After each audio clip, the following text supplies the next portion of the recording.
Okay, my name is Madeline Davis. My lit review was over remote versus in-office work and job satisfaction.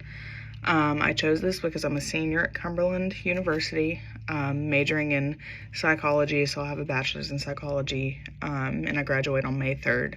And I think that this topic was overall just really important to look at, considering, everyone who's graduating this semester has to go on and get a job, hopefully in something they love doing. But of course, that's not always the case. Within doing this, I thought that I would find a very skewed population. I thought that working from home would be such a better job. And it turns out that that's not always the case. You can find things to argue this on both sides, and it's very easy to argue on both sides on whether or not which one, in office versus remote, is better. I think ultimately this paper matters, and its importance is because hybrid and remote work is constantly changing. I think this is highly due to COVID and what that did. I remember getting laid off from TJ Maxx during COVID. So you can imagine all these other jobs that got laid off if they weren't deemed as important, such as a grocery store, or even pet stores stayed open because you have to feed your pets. And it's important to know how these jobs affect your health. So a good example of this would be that I found that a lot of people in home work, really struggle because they can't find the difference between home and work because they're constantly at home working. There was a couple of key points that I covered in my paper, but let's go over the overall purpose of my paper. It was to explore how remote versus in-office work influences job satisfaction and discuss the mental and physical health aspect.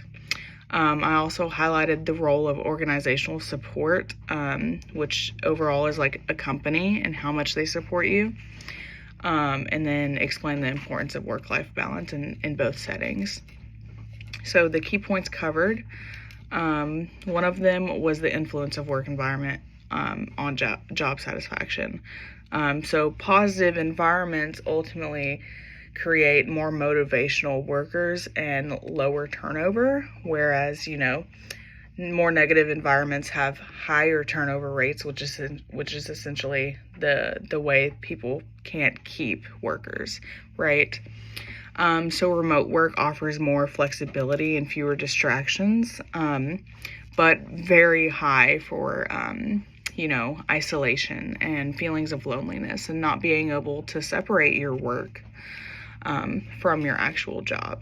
Whereas in office work, you have a clear work-life balance because you are able to clock out. And I think that is the biggest thing that I found in office work is you go to work, you clock out, and you leave.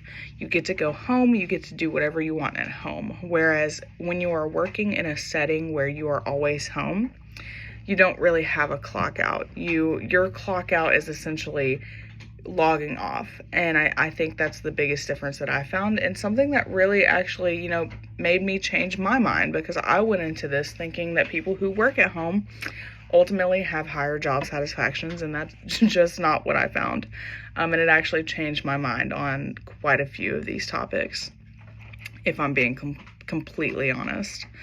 In office work also, is a pivotal thing for social connections. So you're making coworkers, you're making friends from this. Ultimately, some in-office jobs have dinners and things that they do outside of work to keep the social connection going. Whereas when you are working in a remote setting, you do not have that. The most you have is Zoom. But within this, in-office work can lead to longer commutes, and because of this, stress. So you're spending more money on gas. If your car breaks down, you're not sure how you're going to get there. Whereas when you're working in a remote setting, you don't have to worry about those things. And I think that was pivotal to include in my paper. Next is the importance of organizational support. So employees who ultimately feel valued will perform better in their actual work. And that goes for both remote and in-office settings. If they feel valued, if they feel important as a worker, they will ultimately show that in their work. In-office workers have easier access to HR and help, whereas people who are not, that lacks like a pretty big structure thing. So when you're in an office, of course, they'll have certain people to go to for HR. For instance, I work at a pharmacy, and if I want to make a complaint, I can do that either anonymously through a phone call, or I can go to my higher ups and actually make that complaint myself. Remote work, it's a little harder to do that. You kind of like struggle to find that help. And then to continue, the role in work-life balance. So in office, it's harder to balance due to rigid schedules and commutes.